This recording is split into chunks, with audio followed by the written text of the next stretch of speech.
Hello everyone, welcome back our channel. ఈరోజు topic ఏంటి అంటే C23 సిలబస్లో ఫుల్ వేవ్ రెక్టిఫైర్ కోసం అయితే ఎక్స్ప్లెయిన్ చేసుకుందాం. ఆల్రెడీ హాఫ్ వేవ్ రెక్టిఫైర్ అనేది కూడా ఎక్స్ప్లెయిన్ చేశాను. ఎవరైనా చూడలేని వాళ్ళు ఉంటే నా ఛానల్కి వెళ్ళి చూడండి. చాలా సింపుల్గా ఈజీగా ఉంటుంది. మీరు అర్థం చేసుకునేటట్టు వెంటనే సమ్ మీకు ఎగ్జామ్స్లో వచ్చినా సరే చేసేటట్టు ఉంటుంది. సో ఈరోజు టాపిక్ ఏంటంటే ఫుల్ వేవ్ రెక్టిఫైర్ అనమాట. ఫుల్ వేవ్ రెక్టిఫైర్కి వచ్చేసరికి మనకు తెలిసినట్టయితే చూడండి, ఈ full wave rectifier converts both halves of each cycle of an alternating wave pulsating DC signal. అంటే ఏమవుతుంది అని అంటే ఇక్కడ మీరు ఫుల్ వేవ్ రెక్టిఫైర్లో 2 హాఫ్స్ వస్తాయి అనమాట. మనకి రెండు హాఫ్ సైకిల్స్ లాగానే వస్తాయి. అంటే ఏంటి, మనం హాఫ్ సైకిల్లో మనకి హాఫ్ వేవ్ రెక్టిఫైర్లో బోత్ అంటే మనం పాజిటివ్ నెగిటివ్ ఇస్తే బోత్లో ఒకటే వచ్చింది. ఏంటి, పాజిటివ్ మాత్రమే వచ్చింది, నెగిటివ్ రాలేదు. ఇందులో కూడా ఏంటి అంటే ఓన్లీ పాజిటివ్ సైడ్ వస్తాయి. రెండిట్లో కూడా పాజిటివ్ సైడ్ వస్తుంది. కానీ ఎలా వస్తుంది, పాజిటివ్ నెగిటివ్ రాదు. ఎలా, ఎందుకు అంటే డయోడ్ వర్కింగ్ కండిషన్ ఏంటి అంటే ఓన్లీ అది ఫార్వర్డ్ బయాస్లో మాత్రమే డయోడ్ తీసుకుంటుంది. ఏం తీసుకుంటుంది, కరెంట్ అనేది ఫ్లో చేయగలదు. రివర్స్ బయాస్లో ఉన్నప్పుడు కరెంట్ని ఫ్లో చేయలేదన్నమాట. దానివల్ల ఓన్లీ అది ఏం చేస్తుందంటే ఓన్లీ పాజిటివ్ సైడ్ మాత్రమే ఆ వేవ్ని అనేది ప్రొడ్యూస్ చేయగలదు. అందుకే ఇది ఎలా వస్తుందో మనం చూద్దాం.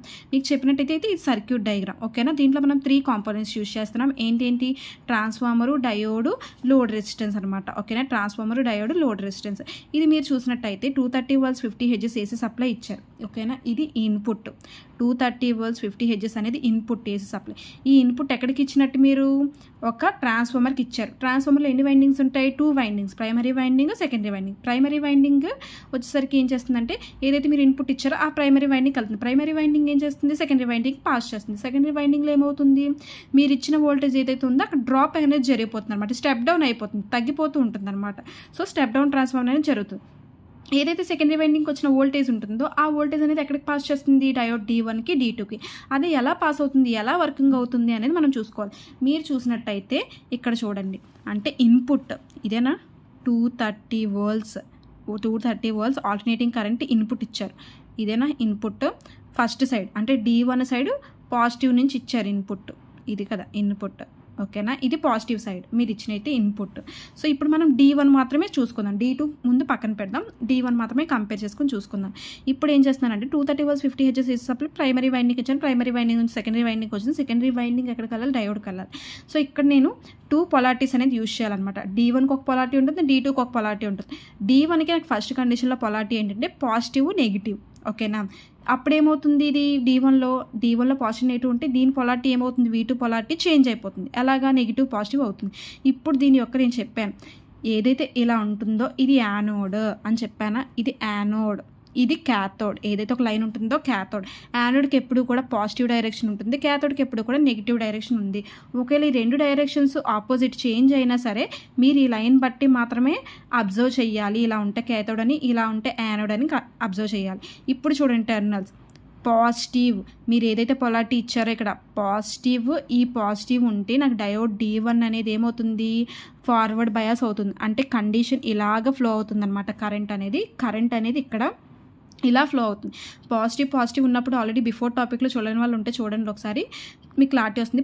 పాజిటివ్ ఉన్నప్పుడు ఫార్వర్డ్ బయాస్లో కరెంట్ ఫ్లో అవుతుంది. అప్పుడు కరెంట్ ఆన్ అవుతుంది.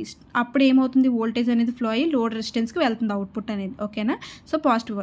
అదే పాజిటివ్ ఇక్కడ ఏమి ఇచ్చాను, పొలారిటీస్ చూడండి, నెగిటివ్, ఓకేనా. అప్పుడు D1 ఆన్ అయిపోయింది. నాకు పాజిటివ్, ఇక్కడ నెగిటివ్ ఇచ్చాను. ఇక్కడ ఏమి ఇచ్చాను, నెగిటివ్ ఇచ్చాను. ఇక్కడ పాజిటివ్ ఇచ్చాను D2కి, V2కి. అంటే V2కి పొలారిటీ నెగిటివ్ పాజిటివ్ ఇచ్చాను. నెగిటివ్ ఇక్కడ ఏమి ఉన్నది, ఏంటి, పాజిటివ్. నెగిటివ్ పాజిటివ్ ఉంటే నాకు ఫ్లోయింగ్ అనేది ఎలా జరగాలి, రివర్స్ బయాస్లో జరగాలి. రివర్స్ బయాస్లో అంటే ఏంటి, ఇలా జరుగుతుందన్నమాట. I అనేది కరెంట్ ఫ్లో అనేది ఇలా జరుగుతుంది. అంటే నెగిటివ్ పాజిటివ్ ఉన్నప్పుడు రివర్స్ బయాస్లో ఉన్నప్పుడు కండిషన్ నాకు ఏమవుతుంది అంటే D2 అనేది ఆఫ్ కండిషన్లోకి వెళ్ళిపోతుంది. రివర్స్ కండిషన్లో ఉన్నప్పుడు ఆఫ్ కండిషన్లోకి వెళ్ళిపోతుంది. అంటే కరెంట్ అనేది ఫ్లో అవ్వకపోవడం వల్ల ఆఫ్ కండిషన్లోకి వెళ్ళిపోతుంది. D2 డయోడ్ అనేది ఆఫ్ అయిపోతుంది. అంటే అప్పుడు నాకు ఏమవుతుంది, ఓన్లీ పాజిటివ్ ఇచ్చినప్పుడు మాత్రమే D1 ఆన్ అయింది. నెగిటివ్ పాజిటివ్ ఇచ్చినప్పుడు D2 ఏమైపోయింది, ఆఫ్ కండిషన్లోకి వెళ్ళిపోయింది. వచ్చిన అవుట్పుట్ అనేది లోడ్ రెసిస్టెన్స్కి వెళ్ళగలుగుతుందా, లేదు. ఎందుకు వెళ్ళలేదు, D2 అనేది ఓపెన్ సర్క్యూట్ అయిపోతుంది. ఓపెన్ సర్క్యూట్ అంటే ఏమీ అనుకోకండి మీరు, ఇది ఉంది కదా, ఇది ఓపెన్ అనేది జరిగిపోతుంది. దానివల్ల ఇక్కడే మీకు స్టాప్ అయిపోతుంది, వచ్చే వోల్టేజ్ అనేది వెళ్ళదు ఇంకెక్కడికి కూడా. అదే ఒకవేళ D2 పాజిటివ్ ఉందనుకో ఏమవుతుంది, షార్ట్ సర్క్యూట్ అవుతుంది అనమాట. పాజిటివ్ ఎప్పుడైతే ఉంటుందో ఇలా షార్ట్ సర్క్యూట్ అయిపోతుంది అనమాట. అంటే రెండు కలిసిపోతాయి, ప్రాబ్లం ఉండదు, కరెంట్ అనేది ఫ్లో అవ్వగలుగుతుంది. ఇలా ఉంటే ఏమవుతుంది అంటే కరెంట్ అనేది ఫ్లో అవ్వలేదు. సో దానివల్ల ఇక్కడ ఆఫ్ అయిపోతుంది అనమాట. అంటే నాకు ఆ కండిషన్లో D1 మాత్రమే ఆన్ అవుతుంది, D2 అనేది ఆఫ్ అయిపోతుంది. ఓకేనా. నెక్స్ట్ సేమ్ ఇదే ప్రాసెస్ని మార్చుదాం. ఏం మార్చుదాం, చిన్న చేంజ్ అనేది చేద్దామా. ఇక్కడ పాజిటివ్ ఉంది, ఇక్కడ నెగిటివ్ ఉంది, దీనికి నేను పొలారిటీ మార్చుతున్నాను అంతే, ఏం కాదు. ఇదే సేమ్, ముందు పాజిటివ్ ఇచ్చాను, ఫస్ట్ పొలారిటీలో పాజిటివ్ ఇచ్చాను, నెగిటివ్ ఇచ్చాను, పాజిటివ్. దీని పొలారిటీ మార్చేస్తే మనకి ఎలా వస్తుందో కూడా తెలియాలి కదా. సో నెగిటివ్ ఇచ్చాను, ఇది పాజిటివ్ ఇచ్చాను. ఓకేనా. మళ్ళీ ఇక్కడ పాజిటివ్ ఇచ్చాను, ఇక్కడ ఇది పాజిటివ్ ఇచ్చాను, ఇది నెగిటివ్ ఇచ్చాను. ఓకేనా. ఇప్పుడు చూడండి, నెగిటివ్ పాజిటివ్ ఎక్కడైనా కలుస్తుందా, ఎందుకు కలవదని చెప్పాను. నెగిటివ్ పాజిటివ్ ఉన్నప్పుడు కండిషన్, దాని యొక్క కండిషన్ ఏమైపోతుంది అంటే రివర్స్ బయాస్లోకి వెళ్ళిపోతుంది. ఇలా రివర్స్ బయాస్లోకి వెళ్ళిపోవడం వల్ల కండిషన్ అనేది రివర్స్ బయాస్లో కండిషన్లోకి వెళ్ళిపోవడం వల్ల డయోడ్ అనేది ఇక్కడ ఏమవుతుంది, ఫస్ట్ పొజిషన్లో ఆన్ అయింది, సెకండ్ పొజిషన్లో ఏమైపోయింది, నెగిటివ్ పాజిటివ్ వల్ల ఇలా అయిపోతుంది, ఓపెన్ అయిపోతుంది. ఓపెన్ అయిపోవడం వల్ల కరెంట్ అనేది ఫ్లో అవ్వలేదు. సో అప్పుడు D1 అనేది ఏమైపోయింది, నాకు ఆఫ్ పొజిషన్లోకి వెళ్ళిపోయింది. ఓకేనా. అంటే వచ్చిన కరెంట్ వోల్టేజ్ అనేది వెళ్ళలేకపోతుంది, ఎక్కడికి వెళ్ళలేకపోతుంది, లోడ్ రెసిస్టెన్స్లోకి వెళ్ళలేకపోతుంది. ఇప్పుడు V2 చూసుకుందాం. V2 టెర్మినల్ మార్చాను కదా, టెర్మినల్ అనేది పాజిటివ్ ఇచ్చాను, నాకు నెగిటివ్ ఇచ్చాను. మరి పాజిటివ్ ఉంటే D2 ఏమైపోవాలి, నాకు ఫార్వర్డ్ కండిషన్లోకి వెళ్ళిపోవాలి. అంటే ఈ కండిషన్ ఫార్వర్డ్, ఇదే నాకు కండిషన్, ఫార్వర్డ్ బయాస్లోకి వెళ్ళిపోతుంది. ఫార్వర్డ్ బయాస్లోకి వెళ్తే ఏమవుతుందని చెప్పాను, షార్ట్ సర్క్యూట్ అవుతుంది. అంటే ఈ సర్క్యూట్ అనేది ఇలా కలిసిపోతుంది, షార్ట్ సర్క్యూట్ అయ్యి కరెంట్ అనేది ఫ్లో అయ్యి డయోడ్ అనేది ఆన్ అవుతుంది అనమాట. ఇది ఒక్కటే వర్కింగ్ కండిషన్లో ఉంటున్నప్పుడు ఇది ఆఫ్ కండిషన్లోకి వెళ్ళిపోతుంది అనమాట. అంటే ఏం చేశాను, ఫస్ట్ పాజిటివ్ నెగిటివ్ ఇచ్చాను, నెగిటివ్ పాజిటివ్ ఇచ్చాను. పాజిటివ్ ఇచ్చినప్పుడు D1 ఆన్ అయింది, కానీ ఇక్కడ నెగిటివ్ పాజిటివ్ ఇవ్వడం వల్ల D2 అనేది ఆఫ్ అయిపోయింది.